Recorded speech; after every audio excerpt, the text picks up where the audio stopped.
Hi guys, my name's Starr and I'm a registered dental hygienist. I work in a dental office alongside the dentist. What we do is we help them examine teeth, check for cavities, check for any abnormalities, oral cancer. We take x-rays. You would see me, the average person would see me twice a year, but some people need us 4 times a year. My schooling, I went to University of Bridgeport, Phone School of Dental Hygiene, where they have a 2-year associate's degree program, you'd be able to work private practice like I do here in a dental office.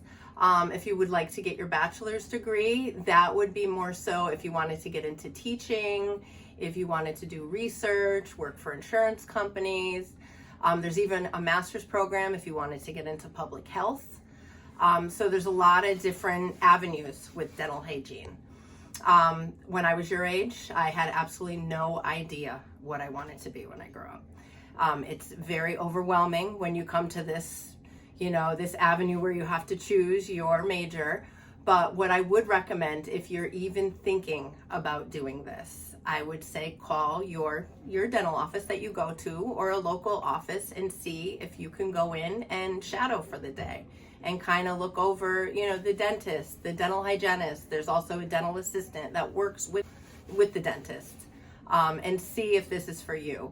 I myself, again, I had no idea, but I did know that I was a people person. I grew up in the restaurant business.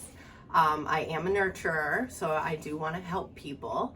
And it was pretty much between this and nursing. That's what I narrowed it down to. But there's one thing I always notice first when I look at a person, and that is their smile and their pearly whites. So that's how I kind of got into this. If this is a career path you may be thinking about, don't be afraid, like I said, to reach out to your local dentist. See if you can shadow. I know things are a little different now with COVID, but they should answer your questions. You should be able to at least get somebody on the phone, answer any questions you may have. Maybe go in and tour an office, on after hours. But don't be afraid to reach out. Good luck to you, and I wish you the best of luck in your college careers. You'll make the right decision.